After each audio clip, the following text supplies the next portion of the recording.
My name is Leah Foster, and I'm 42 years old. The day my husband walked out on me for choosing my dying father over my career, I thought I'd lost everything. He even brought his new girlfriend to the hospital to show me what ambition looks like. But sometimes, the universe has a way of revealing who truly deserves loyalty. What happened at my father's will reading didn't just change my bank account, it exposed truths that left an entire room speechless, including the CEO of my ex-husband's company. If you're watching this, please subscribe and let me know where you're watching from. This is a story about discovering that sometimes losing someone is actually winning your life back.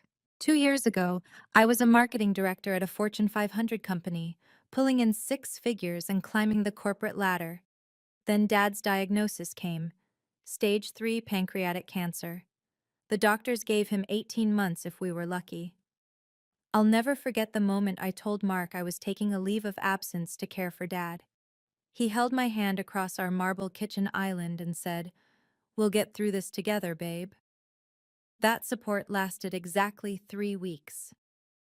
"Your father has professional nurses, Leah," Mark said one evening, scrolling through his phone while I researched treatment options.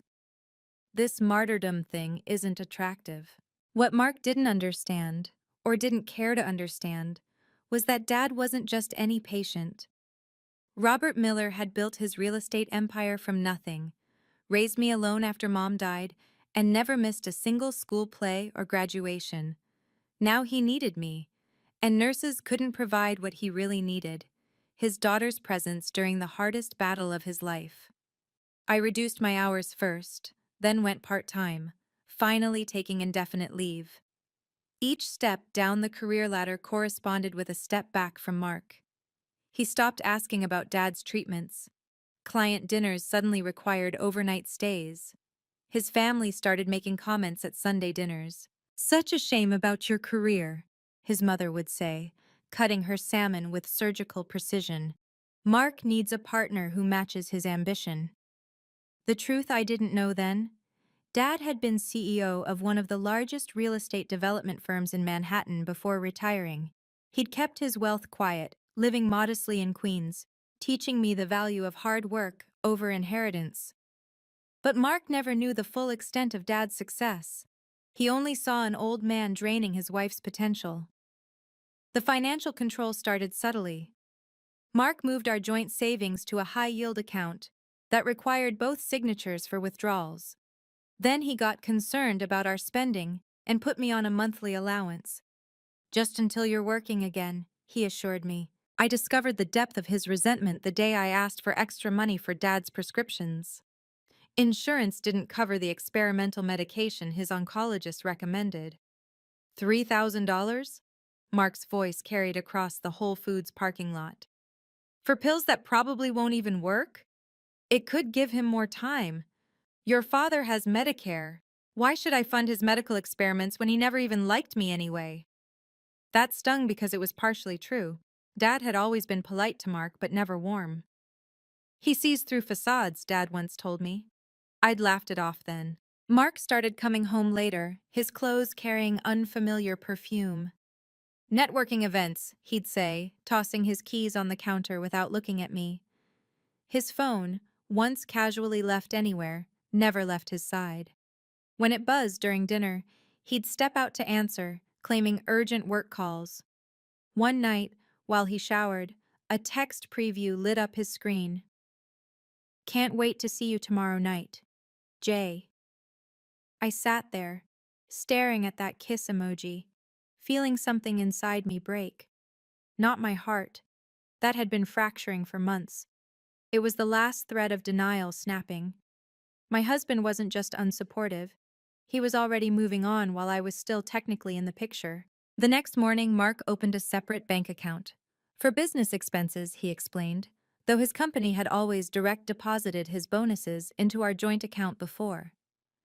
Jessica Williams had 47,000 Instagram followers and a bio that read, "Living my best life, entrepreneur and lifestyle curator."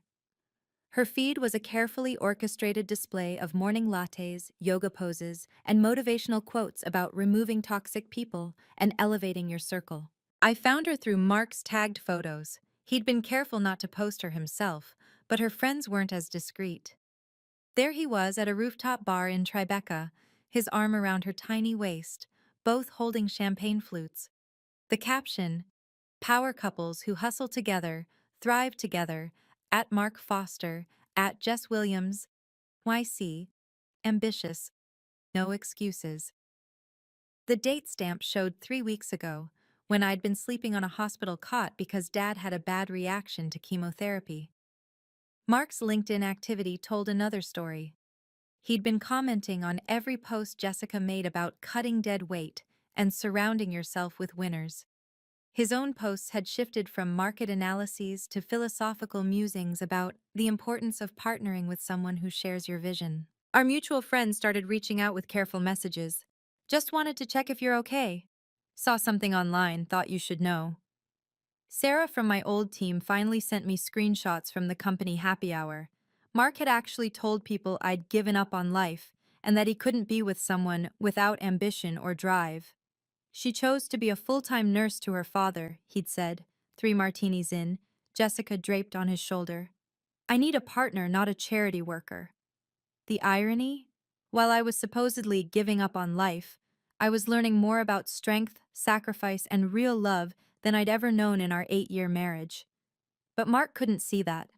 He only saw opportunities slipping away, opportunities he'd later discover were never his to claim. The divorce papers arrived at the hospital. Mark had them delivered by courier, right to Dad's oncology ward. The nurse handed them to me with sympathetic eyes while I was adjusting Dad's IV drip. "He wants the house," I told Dad, scanning the document. "Plus half of my 401k, even though I'm not working. He's keeping his bonuses from the last 2 years because they're earned income from his sole efforts." Dad's eyes, though dimmed by medication, sharpened with anger. "That bastard! I can't afford a lawyer, Dad. Not a good one. And I can't fight this while—" I gestured at the medical equipment surrounding us. "Sweetheart," Dad said, his voice raspy but determined. "Don't worry about the future. I've taken care of everything." I thought he meant his funeral arrangements. We'd already discussed cremation, the memorial service at his old church. I had no idea he was talking about something else entirely. Mark's timeline was aggressive. Sign within 30 days or he'd file for abandonment. "You abandoned our marriage for your father," his lawyer's letter stated. "Mr. Foster has been more than patient." Patient? While I was learning to administer IV medications, tracking Dad's white blood cell counts, and sleeping in hospital chairs, Mark had been planning his exit strategy.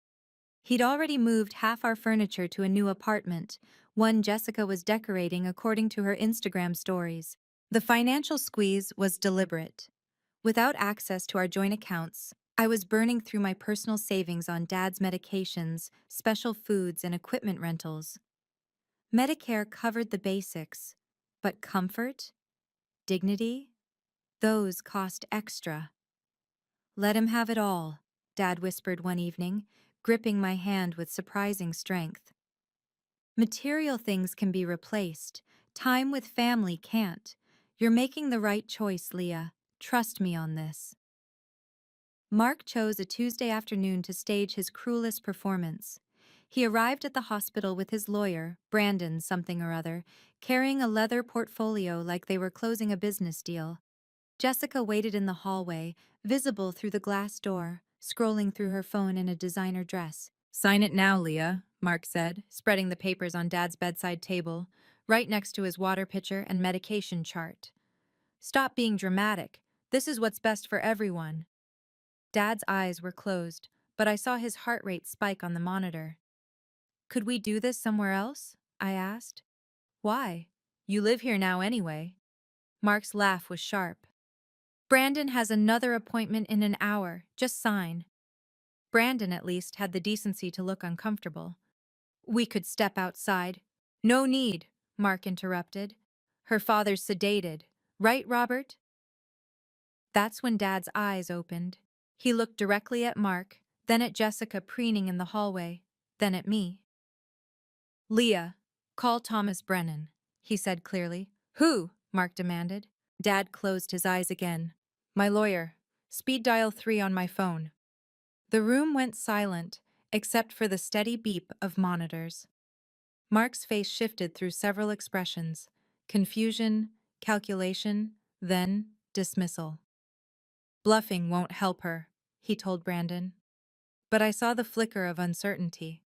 Within an hour, Thomas Brennan arrived, silver-haired, impeccably dressed, carrying a presence that made Brandon step back. Mr. Miller, he said warmly to Dad, then turned to Mark with cool professionalism. Mr. Foster, I understand you're pressuring my client's daughter during a medical crisis. That stops now. Mark left, but not before Jessica popped in to suggest a nice hospice facility she'd researched. Some daughters know when to let professionals take over, she said sweetly. Dad's monitor beeped faster. I held his hand and said nothing. If you've ever been told your sacrifices don't matter, or that caring for family makes you weak, please hit that like button. Your support means everything, and it helps other people who need to hear this story find it. Also, comment below. Have you ever had someone underestimate your worth only to regret it later? I read every single comment, and your stories inspire me. Now let me tell you what happened when Jessica decided to visit my father again, this time with her own agenda. Jessica arrived the next week with a PowerPoint presentation on her iPad. I'm not joking. She actually created slides about transitioning Robert to professional care. I've researched the top facilities, she announced, setting up her tablet on Dad's tray table while he was trying to eat lunch. This one in Newark has excellent reviews and accepts Medicare. Newark? I said. That's 2 hours away. Exactly. Far enough that you won't feel obligated to visit daily. She swiped to a slide showing costs. Mark and I have already discussed the finances. Dad put down his spoon. His hands were shaking, from rage, not weakness. Young lady, he said slowly, what makes you think you have any say in my care? Jessica laughed, that tinkling fake sound influencer's perfect for videos. Well, I'm practically family now. Mark and I are planning our future, and Leah clearly needs guidance. Get out, Dad's voice was steel. Robert, you're emotional. This is why families need objective input. I said get out. The entire ward heard him. Nurses stopped in the hallway. Dr. Patterson, Dad's oncologist, appeared in the doorway. Is everything all right, Mr. Miller? She asked, looking pointedly at Jessica. This woman is harassing my patient, Dad said clearly. Please have security escort her out. Jessica's face went red. I was trying to help. Some people actually care about being productive instead of wallowing in... Ma'am, Dr. Patterson interrupted. You need to leave. Now. As security arrived, Jessica hissed at me. You're going to die alone, just like him. Dr. Patterson made a note in her chart. Later, I learned she documented the incident in detail, describing it as attempted elder abuse through coercion. That documentation would matter more than any of us knew at the time. Mark escalated things by posting on LinkedIn. Sometimes life teaches you hard lessons about choosing partners who share your growth mindset. Watching someone you love give up on their potential is heartbreaking. Hatch growth mindset, #difficult choices. Within hours, it had 300 reactions and dozens of comments. His colleagues chimed in with supportive platitudes. Jessica hearted it and commented, "So proud of you for choosing your truth." But then something unexpected happened. Sarah Chen from my old team commented, "Interesting take, Mark. Isn't Leah caring for her dying father? That sounds like strength, not giving up." The thread exploded. Former colleagues who'd been silent started sharing their own stories about caregiving. My old boss, Patricia Williams, wrote, Leah Foster was one of the strongest leaders I've worked with. Caring for family doesn't diminish that. Mark tried damage control, posting about misunderstandings and private matters, but screenshots were already circulating. Someone found Jessica's Instagram stories from the hospital, including one where she'd filmed herself outside Dad's room with the caption, "Visiting the elderly," and charity and good vibes. The head of HR at Mark's firm, Jennifer Rodriguez, called me personally. "Leah, I'm sorry to bother you during this difficult time. We've received some concerning reports about Mark's behavior. Would you be willing to document any incidents?" I hesitated, then forwarded her the security report from the hospital and the divorce papers he'd tried to make me sign in Dad's room. "Thank you," she said quietly. "Take care of yourself and your father." That evening, Dad squeezed my hand. "You have more support than you know, sweetheart. People see truth, even when it's hidden behind expensive suits and motivational quotes." His words would prove prophetic in ways I couldn't yet imagine. I signed the divorce papers on a Thursday. Dad was having a good day, alert, minimal pain, able to sit up and eat solid food. Thomas Brennan reviewed the documents with me first. "You're giving him everything," Thomas said bluntly. "The house, the investments, most of the liquid assets." "I just want peace," I replied, "for whatever time Dad has left." "Your father disagrees with this decision, but he respects it." Thomas made notes on his legal pad. "However, I need you to understand. Mark is taking advantage of your situation."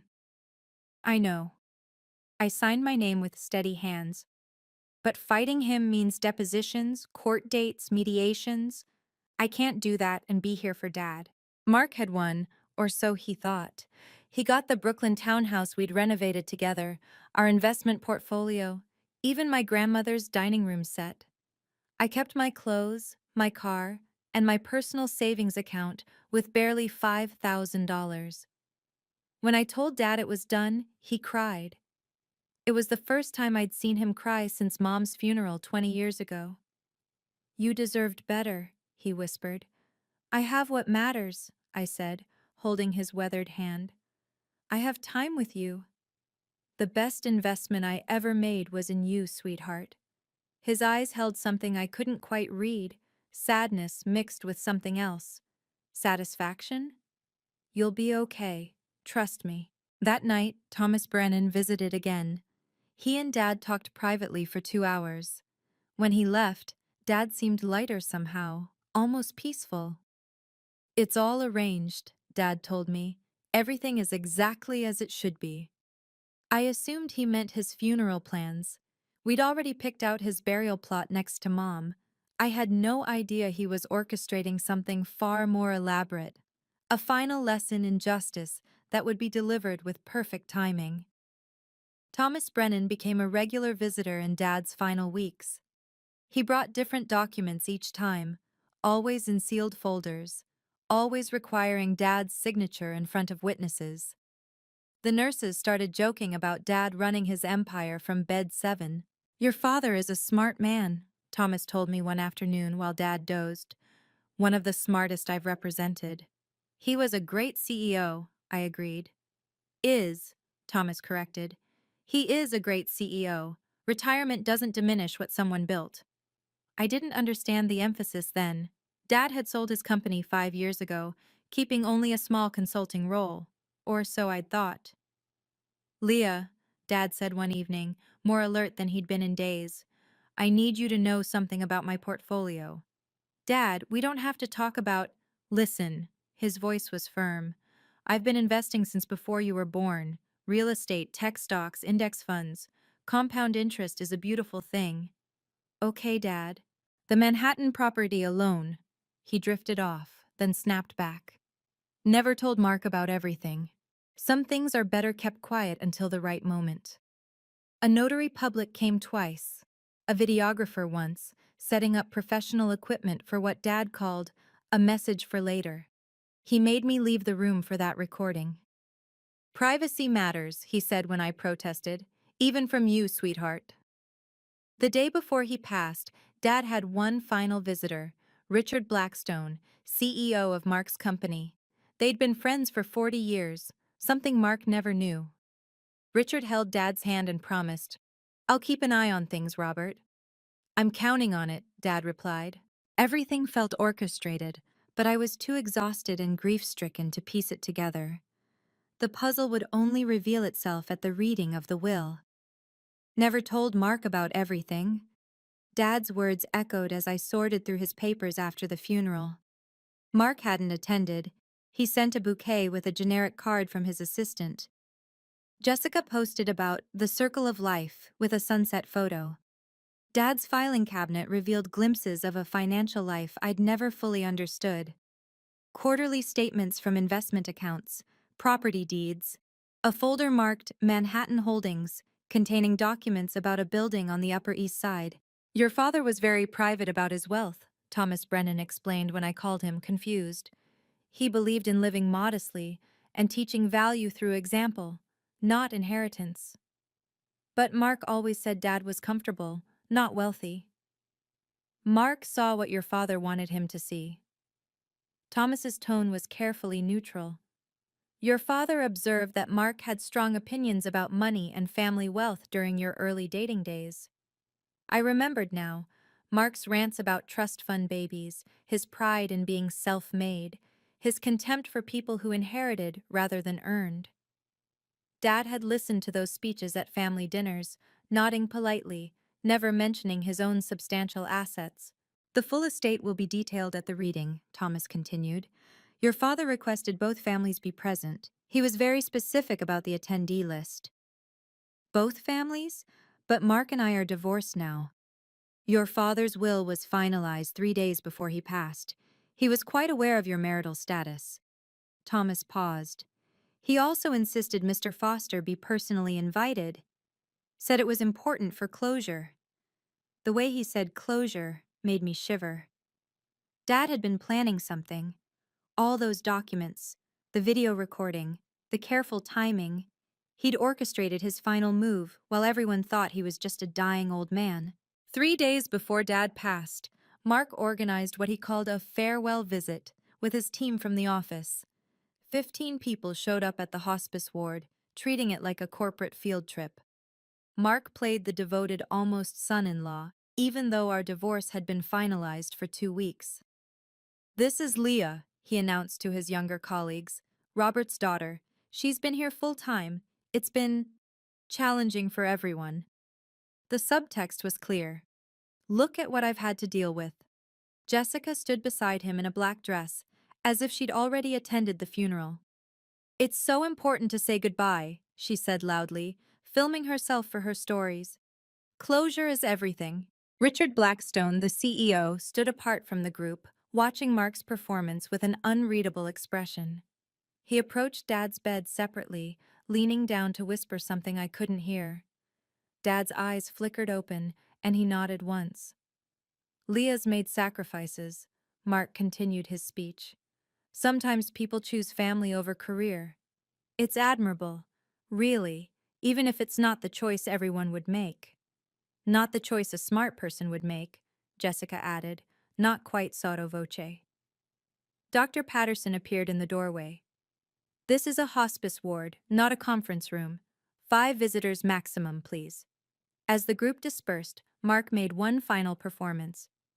Robert, you've been like a father to me. I'm sorry it's ending this way. Dad's eyes opened fully. He looked at Mark for a long moment, then spoke clearly enough for everyone to hear. Endings reveal character, Mark. Remember that. Richard Blackstone nodded slowly, making a note in his phone. The younger employees exchanged glances. Jessica tugged Mark's arm, but the damage was done. Dad had marked him, publicly, with those 5 words. Dad passed on a quiet Sunday morning, just as the sun painted his hospital room gold. I was holding his hand, reading him the sports section even though he hadn't responded in 2 days. The Mets won again, I said. You would have loved that. His breathing changed, lighter somehow. His eyes fluttered open, focusing on my face with sudden clarity. Leah. His voice was barely a whisper. You were worth everything. Every sacrifice. Every hard choice. You were worth it all. Dad, save your strength. No. His grip tightened. Need you to know. What's coming. It's all for you. You chose love over money. That's, that's real wealth. I love you, Dad. Your mother would be so proud. I'm proud. His eyes shifted to something beyond me, and he smiled. Helen. Mom's name was his last word. His hand relaxed in mine as the monitors sang their final song. I sat with him for an hour before calling the nurses. In that quiet space, I felt the weight of 8 years lift. Every night in a hospital chair, every career opportunity missed, every cruel word from Mark. None of it mattered against the privilege of being there when Dad needed me. My phone buzzed with a text from Mark. My condolences. Let me know about arrangements. Then 3 minutes later, another. Will there be a will reading? I turned off my phone and held Dad's still warm hand. Outside, the world continued its Sunday morning routine. Inside, I said goodbye to the man who taught me that love isn't measured in dollars or career achievements, but in showing up when it matters. Thomas Brennan's message came that evening. Your father's instructions were clear. Will reading in 2 weeks. Both families must attend. He said you'd understand why.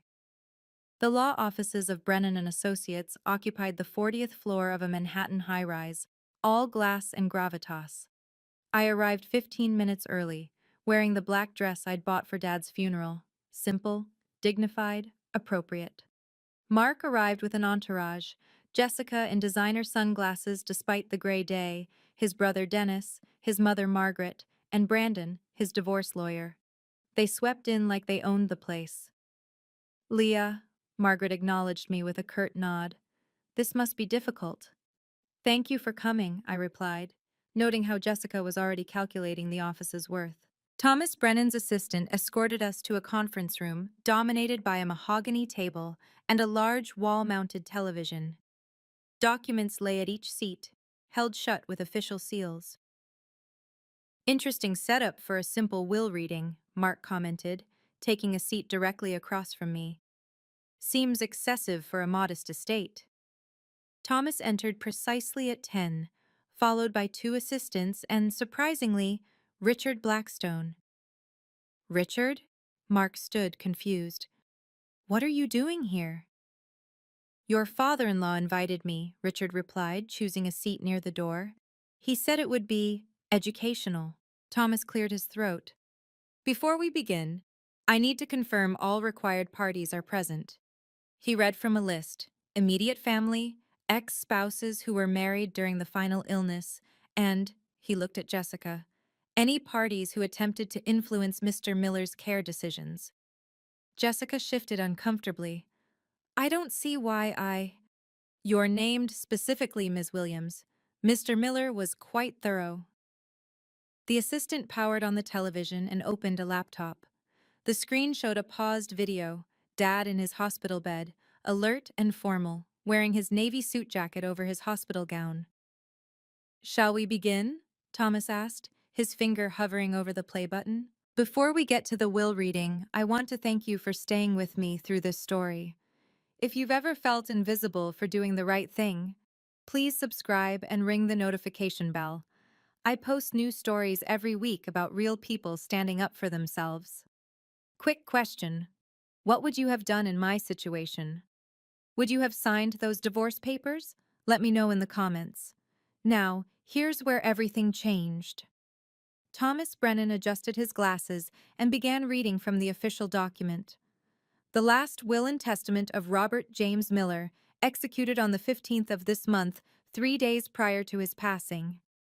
3 days? Mark interrupted. He was barely conscious 3 days before. Mr. Miller was fully lucid during the signing, with 2 doctors and a judge present as witnesses.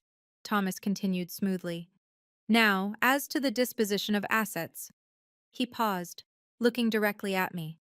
To my daughter, Leah Foster, I leave the following: cash and liquid assets totaling $3.2 million. The room went silent. Jessica's mouth fell open. Mark's face drained of color. That's impossible, Mark said. Robert was comfortable but not. The residential property located at 1247 Park Avenue, Manhattan, valued at $2.1 million. Margaret Foster gasped. Park Avenue? An investment portfolio containing stocks, bonds, and index funds. Current value $800,000. There must be a mistake, Mark stood up. Robert never mentioned. There's no mistake, Mr. Foster. Thomas's voice was steel. Mr. Miller was very careful about his privacy. He also included specific conditions regarding these assets. Dennis leaned forward. What conditions? Thomas read directly from the document. These assets are designated as separate property, immune from any marital claims, past, present, or future. Should my daughter reconcile with her ex-husband, Mark Foster, these assets remain solely hers, protected by an irrevocable trust that cannot be dissolved or shared. Brandon, Mark's lawyer, was frantically checking his phone. That's ironclad. Even if they remarried, Mark couldn't touch a penny. To my daughter Leah, who chose love over convenience, who sacrificed her career for family, who showed me what real wealth means, you deserve everything. Thomas looked up. There's also a video message. Before we play the video, Thomas continued, there are additional provisions I must read.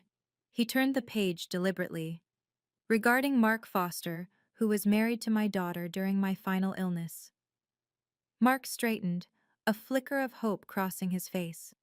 To Mark Foster, I leave the sum of $1 to be donated in his name to the American Cancer Society with the following message. This represents the value you placed on family loyalty. Jessica snorted, then covered her mouth. Margaret Foster went rigid. Furthermore, Thomas continued, I have established that any attempt by Mr. Foster to contest this, will or pursue claims against my daughter's inheritance, will trigger the release of certain documented evidence to relevant parties, including his employer. Richard Blackstone shifted in his seat, watching Mark intently. What evidence? Mark demanded. This is blackmail. It's protection, Mr. Foster.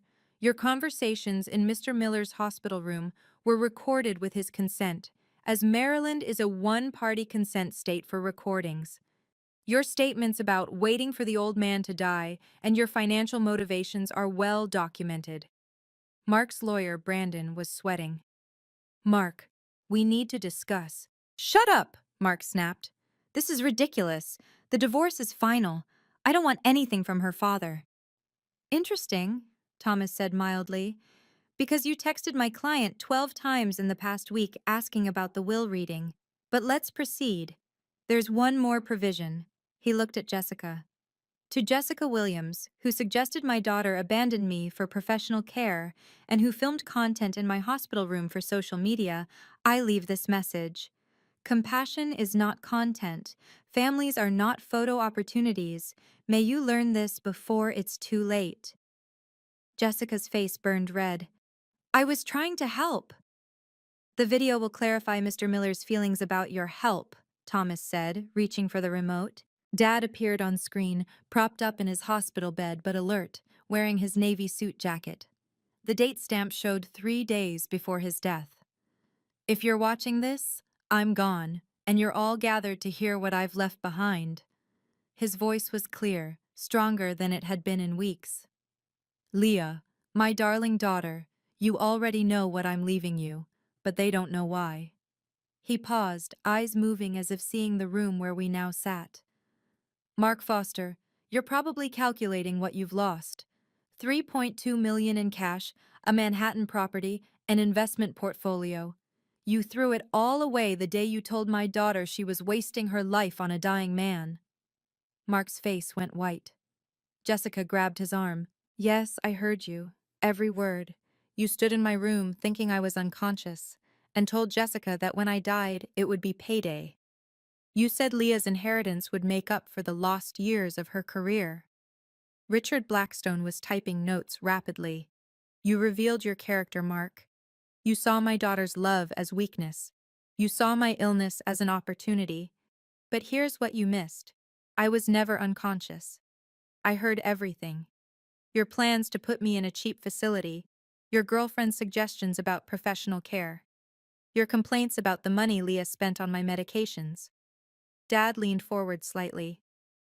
I built my fortune through decades of smart decisions.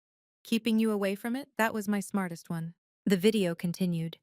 Richard, my old friend, you're witnessing this for a reason. A man who abandons family during crisis will abandon anyone. Consider that in your professional decisions. Mark stood abruptly. This is defamation. I'll sue.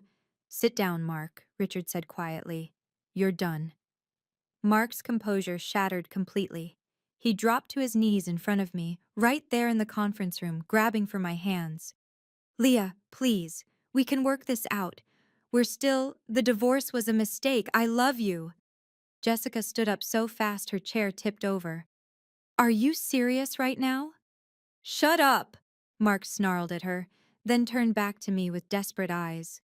Leah, honey, we had 8 good years. This is just a rough patch. We can go to counseling. We can. Mark. Margaret Foster's voice cut through his rambling.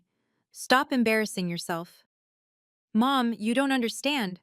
$3 million. The apartment. We could. We? I finally spoke, pulling my hands away. There is no we, Mark. You made that clear when you brought your girlfriend to mock me at my father's deathbed. Richard Blackstone stood. Mark, I need to see you in my office tomorrow morning, 9 sharp. The implications were clear.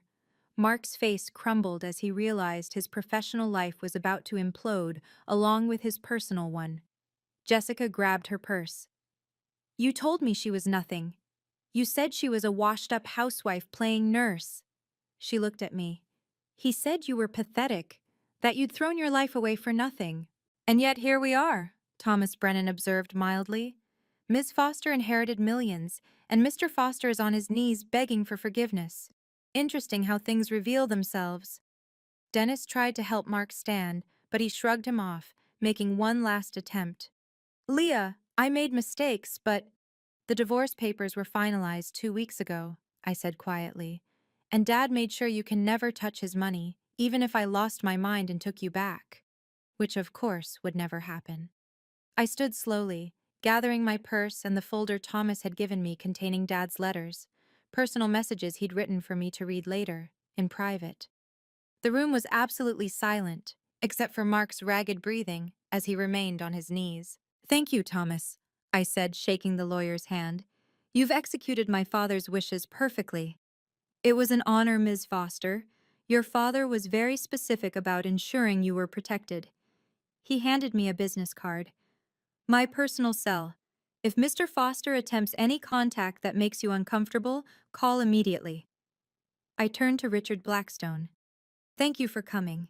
Dad always spoke highly of you. Your father was a great man, Richard replied, then looked down at Mark with undisguised contempt. He understood that character is revealed in how we treat people when they're vulnerable. Margaret Foster stood as I passed. Leah, I didn't know how he was treating you. I'm sorry. I nodded but didn't stop. There would be time for those conversations later, maybe, if they mattered. At the door, I turned back one final time. Mark was still on the floor, Jessica was gone, and the rest of his family sat in stunned silence. My father taught me that dignity isn't negotiable, I said. He also taught me that the best response to disrespect is success. Thank you all for coming. I walked out with my head high, my father's voice echoing in my memory. You were worth everything. In the elevator, I finally let the tears fall, not from sadness, but from relief. Dad had protected me even in death, ensuring that the people who'd dismissed my sacrifice would witness my vindication. The security guard nodded as I passed. Have a good day, Miss Foster. You know, I said, I really think I will. The news traveled through Mark's industry like wildfire. Richard Blackstone, true to his word, had taken action. Within a week, Mark was called into a series of meetings with HR about professional conduct concerns and representation of company values. Sarah Chen, my former colleague, called me with updates. He's been removed from the Peterson account, she said. Apparently, Richard played the video from your dad's will reading at the partners' meeting. The part where Mark talked about payday when the old man dies. The promotion Mark had been guaranteed for 2 years went to someone else. His corner office was reassigned. He was moved to a different division, internal auditing, a dead end for someone with his ambitions. Jessica, meanwhile, had gone scorched earth on social media. She posted a series of videos about narcissistic manipulation and dating men who hide their true character. The comments section became a battlefield of people who knew the real story versus her followers. Someone leaked the security footage of her being escorted from Dad's hospital room. Her follower count dropped by 15,000 in 3 days. She's claiming she was deceived, Sarah told me during another call. But everyone saw her Instagram posts from your dad's hospital. The one where she posed with a peace sign outside his room? That went viral for all the wrong reasons. Mark tried to salvage his reputation with a LinkedIn post about learning from life's challenges and growing through adversity. The comments were brutal. Someone posted, "Is this the same guy who divorced his wife for caring for her dying father?" By month's end, Mark had been quietly encouraged to explore opportunities elsewhere. His departure was announced in a single line in the company newsletter. No farewell party, no glowing recommendations, just gone. I used Dad's inheritance exactly as he would have wanted, strategically and with purpose. The first thing I did was establish the Robert Miller Foundation for Family Caregivers, providing financial support to people who sacrifice careers to care for loved ones. Then I launched my own consulting firm, Foster Strategic Marketing. My first client? Patricia Williams, my former boss, who'd left corporate to start her own venture. "I always wanted to poach you from that company," she said. "Now I can actually afford you." Within 6 months, I had 12 clients and needed to hire help. I reached out to colleagues who'd been laid off or pushed out, talented people Mark had dismissed as not ambitious enough. We built something extraordinary together, a company that valued both excellence and humanity. The Manhattan apartment became my office and sanctuary. Dad had bought it in 1995, a two-bedroom overlooking Central Park. I found photos in his desk of him and Mom there, young and laughing, from before I was born. He'd kept it all these years, waiting for the right moment to pass it on. "Your father was playing a long game," Thomas Brennan told me over coffee. He knew Mark's character from the beginning. The will was structured years ago, just updated with recent events. I discovered Dad had been secretly paying for several employees' cancer treatments through anonymous donations. His oncologist, Dr. Patterson, told me he'd funded an entire research grant. "He said watching you care for him inspired him to care for others," she explained. The foundation's first gala raised $200,000. I spoke about Dad, about choosing love over ambition, about how caregiving isn't giving up, it's showing up. The standing ovation lasted 3 minutes. Mark wasn't invited, but I heard he watched the live stream. Someone saw him crying at his desk. A year later, I ran into Dennis, Mark's brother, at a coffee shop in Brooklyn. He looked exhausted, older. "Leah," he said hesitantly, "I've been wanting to apologize.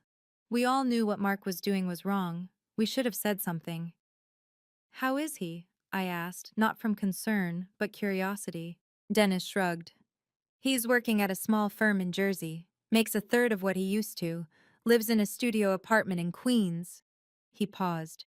"He kept the divorce papers you signed, has them framed like some sort of shrine to his stupidity." "And Jessica?" "Gone within a week of the will reading. Posted some final Instagram rant about fake wealthy people before she blocked him everywhere." Dennis actually smiled. "She's dating some crypto guy now. Posted about upgrading to first class." Mark had tried online dating, Dennis continued, but someone always recognized him. A Reddit thread titled, "Remember the guy who divorced his wife for caring for her dying dad?" had gone viral. Screenshots from the thread appeared whenever someone Googled his name. "He applied to your foundation," Dennis said quietly, "for a job, not a grant. Used a different email, but Patricia recognized his writing style." I wasn't surprised. Mark had always been good at presentations, but terrible at disguising his voice. "What position?" "Marketing coordinator, entry level." Dennis laughed bitterly. From VP at a Fortune 500 to begging for entry-level work at his ex-wife's company, Mom says it's karma. She's been volunteering at cancer wards since your dad's funeral. Says she needs to atone for raising such a selfish son. I finished my coffee and stood to leave. Tell Margaret her volunteer work matters. Dad would have appreciated that. And Mark? Mark made his choices. Now he lives with them. 2 years after Dad's passing, I stood in his favorite spot in Central Park, watching the sunrise paint the reservoir gold. I'd run there that morning, something I'd started doing again now that life had rhythm and peace. The journey from those dark hospital nights to here felt like a lifetime. I'd learned that grief and gratitude could coexist, that losing someone who didn't value you really was winning your life back, just as Dad had promised. My company had grown to 20 employees. We'd just landed a contract with Mount Sinai's patient advocacy program, helping them communicate with families going through what I'd experienced. Full circle in the best way. Thomas Brennan had become a friend, joining our foundation's board. "Your father would be so proud," he said at our last meeting. "You took his final gift and multiplied it with purpose." I'd also found love again, unexpected and gentle, with David, a pediatric surgeon who volunteered at our foundation events. He understood sacrifice and service. He'd held my hand when I ugly cried on Dad's birthday, and he'd celebrated when we funded our 100th caregiver grant. "Your dad taught you that money isn't wealth," David said one evening as we watched the sunset from the apartment. "Real wealth is being valued correctly by people who matter." He was right. Dad's greatest gift wasn't the millions or the apartment or even the public vindication. It was showing me my worth when someone I'd loved had tried to convince me I was worthless. The foundation's motto, inscribed on every document, came from Dad's last words to me. "You were worth everything." We'd helped 300 families so far, people choosing love over convenience, care over career, presence over profit. Mark had taught me what love wasn't. Dad had shown me what it was. Last month, Mark sent a letter through Thomas Brennan's office.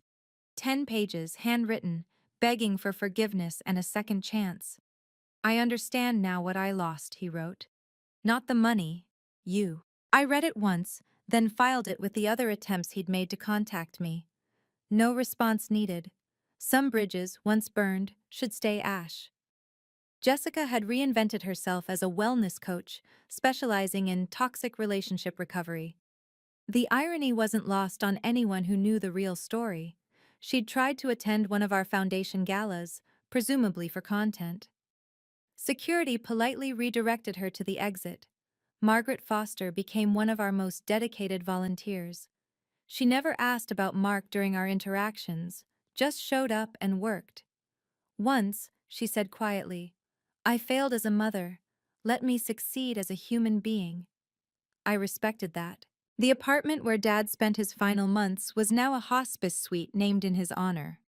I donated funds to renovate it, making it a space where families could find dignity in their darkest moments. A plaque by the door read, "Love is not measured in time, but in presence." My life had become everything Mark said I was throwing away: successful, meaningful, abundant. But it was built on the foundation of choosing love when it mattered most, not abandoning it when it got hard. I learned that losing someone who doesn't value you is actually winning, I tell the caregivers at our support groups. My father's death taught me about life. My husband's betrayal taught me about worth. Both lessons were expensive, but only one cost me everything. Tomorrow, I'm speaking at Columbia's Business School about ethical leadership. The title of my talk? The ROI of Loyalty, A Daughter's Story. Mark won't be invited to that either. Thank you for listening to my story. If you're caring for a loved one right now and feeling unseen, please know that your sacrifice matters more than any career achievement. You're not wasting your life, you're living it with purpose. If this story resonated with you, please subscribe and share it with someone who needs to hear it. Comment below. What's the most important lesson about loyalty you've learned? I read every comment, and your stories help build this amazing community. Remember, The people who truly love you will never make you choose between them and your family. See you in the next video.